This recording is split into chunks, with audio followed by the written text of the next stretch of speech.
Thank you. Let's bring in Republican Congressman of Texas, Tony Gonzales. He serves the 23rd District, which includes more than 820 miles of the U.S.-Mexico border, mostly rural, just north of the Rio Grande there, Congressman. An incredibly important area in all of this. You look at that stretch of land from San Antonio to El Paso. You hear what's happening to children in some of these facilities. You and your colleagues have been demanding transparency, demanding to get in these facilities. You were granted access. What did you see? Yeah, I've been sounding the alarm for months now. And just recently, 2 days ago, I was out in El Paso and we viewed a few different things. One of those was at Fort Bliss, the migrant facility that's going to go up there, that's going to be controlled by HHS, but only housed at Fort Bliss, where up to 5,000 unaccompanied children are going to be housed. We toured that. There's over 100 acres that are getting built there. I also went over to Juarez, because I think it's important for us to realize that there's a crisis on the American side, but there's also a crisis on the Mexican side. So I went over to Juarez to see it firsthand, the families that were making the trek, and many of them were confused. They're smugglers. They had come in from southern Texas, the Reynosa area, and their smugglers had told them that they were going to get into the U.S. No problem. They get caught and they get sent via plane from southern Texas to El Paso because of capacity, and now they got returned over to the Juarez side. We're showing the pictures that you provided us of your tours there. You mentioned Fort Bliss. You crossed the border. You toured a migrant holding facility in Mexico, as you mentioned, to get a look at what is happening across the border there. You said you spoke with families from Cuba, Honduras, Haiti. One of the big questions that we've heard from our own reporters asking on the ground of these migrants is, what made you come? Why did you take this journey now? What are you hearing from them?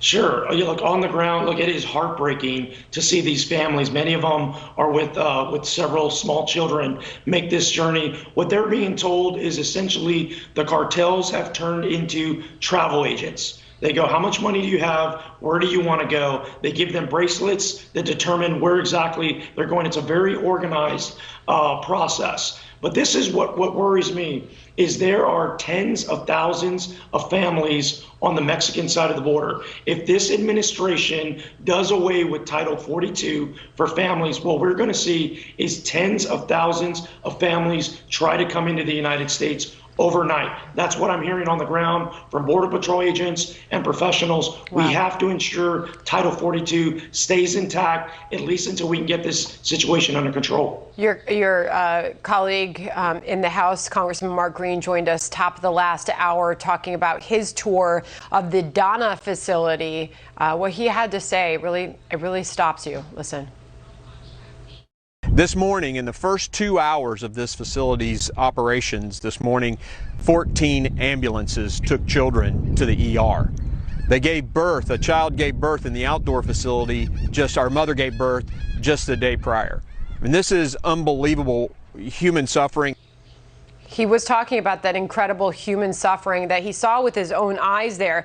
But yes, also part of your tour, you did this night tour with the Border Patrol agents in El Paso. You just touched on it a second ago, Congressman. Tell us a little bit more about that as we show our viewers some of these images that you brought us. What were you hearing from the Border Patrol there? Yeah, we did a nighttime tour, almost 4 hours. We did a tour with the Border Patrol agents and saw it firsthand from the unaccompanied children that were within minutes of my tour. We had several small children give themselves up, and it was interesting to watch the Sheriff's Department work hand in hand with the Border Patrol agents using Operation Stone Garden funds. Throughout the night, the technology piece is absolutely critical. In that sector, there's 150 miles of border. Of that, only 24 miles have any sorts of technology associated. They're asking for that. I think that's a reasonable request. Mm-hmm. The other thing is the manpower. I mean, people are stretched thin, but I will tell you this, the morale of the men and women in green, the Border Patrol agents, is very high. They're proud of what they're doing. They're working around the clock to ensure our country is safe, and I'm grateful for them. It's good to hear that. Congressman, real quick, when you said you saw several small children give themselves up, what was the situation? What did you see? Yeah, there were three small children, two males, one female. The youngest was 9, a 9-year-old, a 13-year-old, and a 17-year-old. And within minutes, of this tour, we come across them. We got down. They were all coming from Honduras. They were making the trek.